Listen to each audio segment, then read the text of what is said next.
Hi மக்கா, எல்லாரும் எப்படி இருக்கீங்க? என்ன ரம்யாக்கா, டிஎன்பிஎஸ்சி படிக்கிறீங்களா இல்லையா? என்ன ஷெட்யூல் ஃபாலோ பண்றீங்க அப்படின்னு சொல்லி நிறைய கமெண்ட்ஸ் பார்த்துக்கோங்க. என்னோட வீடியோஸ் கீழே நிறைய பேர் வந்து நான் பிகினராக இருக்கேன், எனக்கு ஏதாவது ஷெட்யூல் யூஸ்ஃபுல்லாக இருந்துச்சுன்னா ஷேர் பண்ணுங்க அப்படின்னு சொல்லிட்டுலாம் நிறைய கேட்டிருக்கீங்க.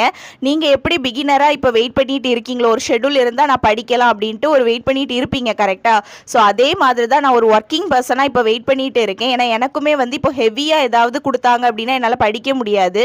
ஏன்னா நானும் வேலைக்கு போயிட்டு வந்து தான் படிக்க முடியும் கரெக்டாக. ஸோ அதுக்காக தான் வந்து எனக்கு ஏற்ற மாதிரி ஏதாவது ஒரு ஷெட்யூல் எனக்கு கிடைக்குதா அப்படின்னு சொல்லிட்டு நான் வெயிட் பண்ணிட்டு இருக்கேன். ஸோ கண்டிப்பாக பார்த்தீங்கன்னா அதுக்கு ஏற்ற மாதிரி ஒரு ஷெட்யூல் எனக்கு தெரிஞ்சுது, என்னால் படிக்கிற மாதிரி ஒரு ஷெட்யூல் எனக்கு கிடச்சிருக்கு அப்படின்னு சொல்லிட்டு இருந்துச்சு அப்படின்னா நான் கண்டிப்பாக உங்களுக்கு வீடியோவில் ஷேர் பண்ணுறேன். அதே மாதிரி டிஎன்பிஎஸ்சி இனி படிக்க ஆரம்பித்தா நம்ம சேர்ந்து படிக்கலாமா அப்படின்னு நீங்கள் கேட்டிருந்தீங்க. ஸோ இனிமேல் நான் உங்கள் கூட சேர்ந்து படித்தேன் அப்படின்னா அது கரெக்டாக இருக்கும் அப்படின்னு எனக்கு தோணுது. ஏன்னா இவ்வளோ நாள் பார்த்தீங்கன்னா நான் வந்து ஃபுல் டே வந்து ப்ரிப்பரேஷனில் இருப்பேன். ஆனால் இப்போ அப்படி கிடையாது. நான் இனிமேல் பார்த்தீங்கன்னா நானுமே ஒர்க் போயிட்டு வந்து தான் நானுமே படிக்கிறேன். என்னோட வீடியோஸ் பார்க்குற நிறைய பேர் வந்து ஹவுஸ் ஒய்ஃபாக தான் இருக்கீங்க. So how's wife are working பர்சனாக தான் இருக்கீங்க. ஸோ கண்டிப்பாக உங்களோட டைமுக்கு ஏற்ற மாதிரி இப்போ என்னோட ஷெட்யூலும் மாறிடுச்சு அப்படின்னு நான் நினைக்கிறேன். ஸோ நம்ம இனிமேல் சேர்ந்து படித்தோம் அப்படின்னா அது கொஞ்சமாவது நியாயமாக இருக்கும் அப்படின்னு எனக்கு தோணுச்சு. ஸோ இனிமேல் பார்த்தீங்கன்னா நம்ம கண்டிப்பாக சேர்ந்து படிக்கலாம். ஒருவேளை நான் ஏதாவது ஷெட்யூல் ஃபாலோ பண்ண ஆரம்பித்தேன் அப்படின்னா நான் உங்ககிட்ட அதை ஷேர் பண்ணுறேன். ஸோ இப்போ கரண்ட்டாக வந்து டிஎன்பிஎஸ்சி படிக்கீங்களா இல்லையா அப்படின்னு நீங்கள் கேட்டுகிட்டே இருக்கீங்க. ஏன்னா நம்ம சேனலில் ஸ்டெனோ வீடியோஸ் வந்துட்டு இருக்கிறதுனால நிறைய பேருக்கு நான் டிஎன்பிஎஸ்சி அப்போ படிக்கல போல இருக்குது அப்படிங்கிற ஒரு மைண்ட் செட் வந்திருக்கு. ஸோ அப்படியெல்லாம் இல்லை, நான் ப்ரிப்பரேஷன் பண்ணிக்கிட்டே தான் இருக்கேன். நான் இப்போ கரண்ட்டாக பார்த்தீங்கன்னா மேக்ஸ் பார்த்துட்டு இருக்கேன். நான் உங்கள்கிட்ட சொன்ன மாதிரி நான் மேக்ஸில் ரொம்ப வீக்கு. ஸோ கண்டிப்பாக மேக்ஸ் பார்த்தா தான் என்னால் கொஞ்சமாவது நான் தேர முடியும் அப்படிங்கிறதுனால நான் இப்போ கரண்ட்டாக பார்த்தீங்கன்னா மேக்ஸ் தான் வந்து கொஞ்சம் சீரியஸாகவே பார்த்துட்டு இருக்கேன். அண்ட் நான் ஜிஎஸ்ல பார்த்தீங்கன்னா ஒரு சில லெசன்ஸ் வந்து எனக்கு ரொம்ப நான் வீக்காக இருக்க மாதிரி ஃபீல் ஆன லெசன்ஸ் எல்லாம் ரிப்பீட்டடாக ரிவைஸ் பண்ணிக்கிட்டு இருக்கேன். அதே மாதிரி பார்த்தீங்கன்னா நான் பிகினர் அக்கா, இப்போ தான் டிஎன்பிஎஸ்சி ஃபீல்டுக்குள்ளேயே நான் வந்திருக்கேன், எனக்கு ஏற்ற மாதிரி ஏதாவது ஷெட்யூல் இருந்தாலும் ஷேர் பண்ணுங்க அப்படின்னு சொல்லி கேட்டிருந்தீங்க.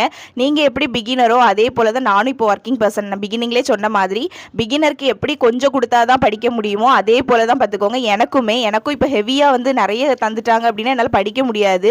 ஸோ அதனால தான் நானுமே எனக்கு ஏற்ற மாதிரி ஒரு ஷெட்யூல் வருதா அப்படின்ட்டு வெயிட் பண்ணி பார்த்துட்டு இருக்கேன். ஒரு சிலர் என்னோட கமெண்ட்ஸில் வந்து அவங்க ஷெட்யூல் கொடுத்துருக்காங்க பார்த்தீங்களா, இவங்க ஷெட்யூல் கொடுத்துருக்காங்க பார்த்தீங்களா அப்படின்னு வந்து ஷேர் பண்ணுறீங்க. நான் எல்லா ஷெட்யூல்ஸும் பார்த்துட்டு தான் இருக்கேன்.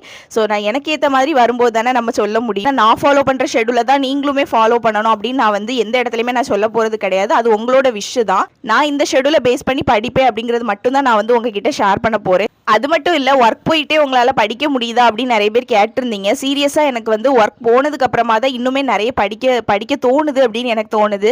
ஏன் அப்படின்னு பார்த்தீங்கன்னா நான் ஃபுல் டைமாக வந்து ஆஸ்பிரண்ட்டாக இருக்கிற டைமில் ஃபுல் டே வந்து நான் ஃப்ரீயாக தான் இருப்பேன். எனக்கு படிக்கிறது மட்டும்தான் என்னோட ஃபுல் டைம் ஒர்க்காகவே இருந்துச்சு.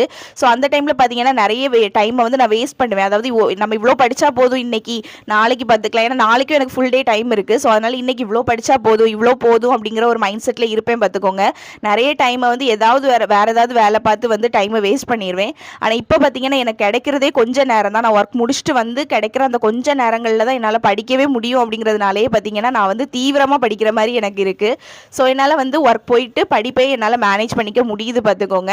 அண்ட் யூடியூப்பில் வீடியோஸ் எப்படி பண்ணுறீங்க, உங்களுக்கு டைம் எப்படி அமையுது அப்படின்லாம் கேட்கிங்க. ஸோ அதெல்லாம் விளக்கமாக நான் இன்னொரு வீடியோவில் நான் உங்களுக்கு அதை ஷேர் பண்ணுறேன்.